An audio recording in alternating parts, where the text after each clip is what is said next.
खुलुमबाय स्टुडिअ दङ आं राजिब बसुमतारी दिनैनि समाव बर' हारि नाङैनो गासिबो मिथिगौ दि सनितपुर बिश्वनाथ आरो गहपुर ओनसोला बिटिसि आव सोसन जाबाय आरो बे सोसन जानायखौ सारा बर' हारि नाङैनो गोजोननाय फोरमायदों आरो गोबां एबा गोलाव बोसोरनिफ्रायनो सनितपुर बिश्वनाथ गहपुर बेजों लोगोसे एबा बिनि अनगायैबो मुलुगनि एबा रायजोनि मोनफ्रोमबो खना खनलानि बर' रायजो राजाफ्रा बिटिसि आव थानो लुबैयो आरो थिग बेबायदिनो नारा नाथाब्लाबो थांनाय 2020 मायथाइनि 27 जानुवारि खालारनि गेजेराव जा बर' हारिनि गेजेराव थामथि बिटिआर गोजोन गोरोबथा जादोंमोन आरो बिनि गेजेरजोंनो सनितपुर बिश्वनाथ गहपुरनि रायजो राजाफ्रा एबा सनितपुर बिश्वनाथ गहपुर ओनसोला जोंनि बिटिसि ओनसोलाव सोसन जाबाय आरो सोसन जानायनि उनावनो दिनैनि बिटिसिनि आथिखालनि गाहाय खुंगिरि एबा बिटिसिनि चिफ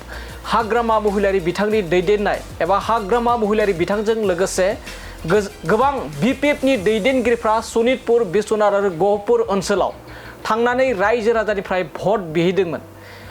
नाथाय दिनै बिसायख'थि जोबलांबाय सरकारबो दाबाय बेनि उनाव दिनै गोदान बाथ्रा बुंनायखौ लानानै सनितपुर ओनसोलनि दैदेनगिरिफोरजों लोगोसे रोजा रोजा रायजो राजाफ्रा दुखु मोननाय फोरमायदों आरो बे दुखु मोननाय फोरमायनायनि गुबै जाहोनानो जाहैबाय जुदि सनितपुर बिश्वनाथ आरो गहपुर ओनसोला बिटिसि आव हाबनायाव सात जारलायाव गोलैदोंब्ला हाग्रामा महिलारि बिथाङा थांनाय बिसायख'थियाव मानो सनितपुर बिश्वनाथ गहपुर ओनसोलाव थांनानै रायजो राजानिफ्राय भट बिहैदोंमोन। दिनैनि समाव बियो मोनसे गिदिर सोंथि। दिनैनि समाव हाग्रामा महिलारि बिथाङा फोरमायदों दि जे सनितपुर बिश्वनाथ आरो गहपुर ओनसोला बिटिसि आव हाबनायाव गोबां खैफोदाव गोग्लैदों। रांखावरिनि बाजेट गैया, माखौ लानानै खामानि मावगोन बेफोरखौ लानानै गोबां खैफोदाव गोग्लैनायनि बाथ्रा फोरमायदों आरो बेखौ लानानैनो दिनै सनितपुर जिल्लानि दुलाराय बर' फरायसा आफादनिफ्राय गोख्रों फिनजाथाय होदों।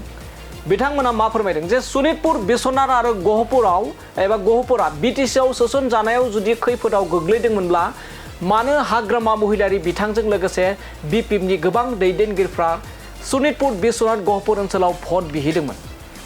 आरो नैथियाव जाहैबाय दिनैनि सरकारानो सनितपुर बिश्वनाथ आरो गहपुरनि थाखाय बाजेट खालामनानै लाबोनांगोन। नाबां जाबां बाथ्रा बुंनायनिफ्राय जानगाराव थानांगौ बिटिसिनि चिफ हाग्रामा महिलारि बिथाङा। बेजों लोगोसे आरोबाव सनितपुर बिश्वनाथ गहपुर ओनसोला सोसन जानो आरो माखासे मानि ओनसोला दंबावो बे खामानिखौबो आथिखालनि बिटिसिनि चिफ हाग्रामा महिलारि बिथाङानो मावनानै लाबोनांगौ होनना अजद दैखांदों एबा दाबि दैखांदों सनितपुर जिल्ला दुलाराय बर' फरायसा आफादनिफ्राय।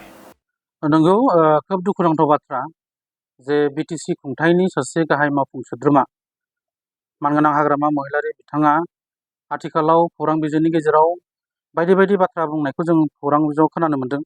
बिथाङा बुंदों बिटिसिआव बड'लेण्डआव गोदानै सनितपुर बिश्वनाथ जिल्लानिफ्राय गामिखौ सोबाय नाथाय बाजेटखौ लिरनानै लाबोआसै होननानै बिथाङा बुंदों बा बिथाङा गोबां बाथ्रा बिटिआर एकर्डनि सोमोन्दै बा सनितपुर बिश्वनाथ जिल्लानि सोमोन्दै बुंदों। बेयाव जोङो थोंजोङै बुंनो सानगोन जे बिथाङा मिथिनांगोन जे दिनै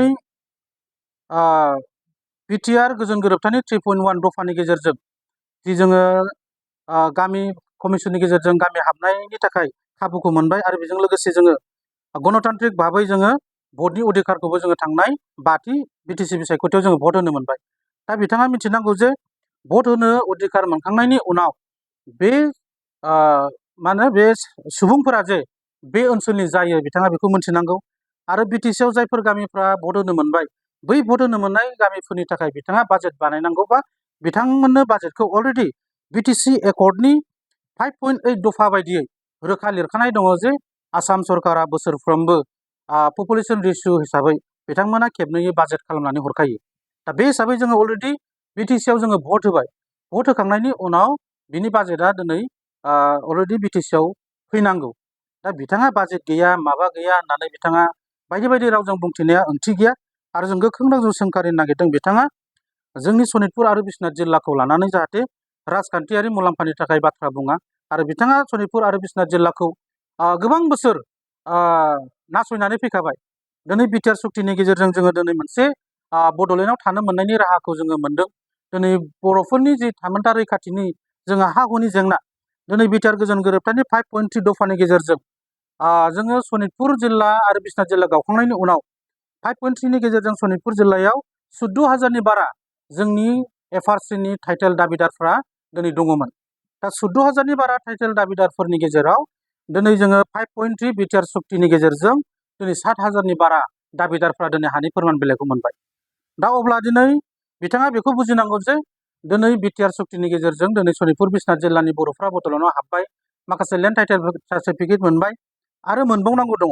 दा बिनि थाखायसो बिथाङा खामानि मावनांगौ आरो जोङो दिनै बड'लेण्डनि नागरिक हिसाबै दिनै मर्यादाखौ मोनबाय आरो मोननैसो गामिफोरा हाबबावनांगौ दं, बेखौ सोसननानै जोंखौ पुर्नांग 100% जोंखौ बड'लेण्डनि नागरिक हिसाबै बिथाङा गनायथि मोननायनि थाखायसो खामानि मावनांगौ होननानै जोङो सानो।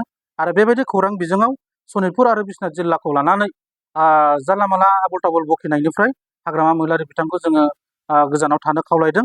लोगोसे बुंबावदों बिथाङा आबसुफ्रानो मेन लिडार होननानै बुंबावदों।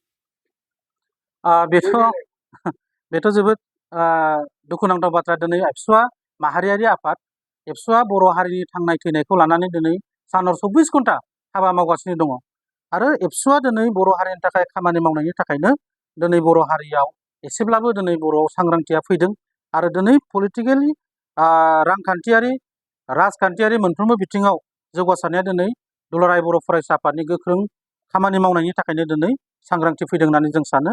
दा बे समाव दुलाराय बर' फरायसा आफादा दुलाराय बर' फरायसा आफादखौ बिथाङा गिदिर गिदिर थिखादारनि बाथ्रा बुंदों आरो लिडारफोरनि बाथ्रा बुंदों, बेयो नंखाय बाथ्रा। आरो बिथाङा बेबायदि दुलाराय बर' फरायसा आफादखौ ब्लेम होनानै गाव जुदि माबा मोनसे पलिटिकेलि मुलाम्फा जादोंब्ला बे बिथांनि खोथा, खिन्थु बिथाङा सासे बिटिसिनि गाहाय मावफुं सोद्रोमा जानानै एस ए हल बर' हारिनि मोनफ्रोमबो हारि हारिसा आफादफोरखौ लानानै बर'फोरनि जौगानायनि फारसे खामानि मावनायासो बिथांनि गुबै खोथा जानांगौ। बिदि बिथाङा सोरबा आफादखौ सोंखारिनानै गावनि पलिटिकेलि मुलाम्फानि थाखायल' बाथ्रा बुङोब्ला बेयो हारिनि थाखाय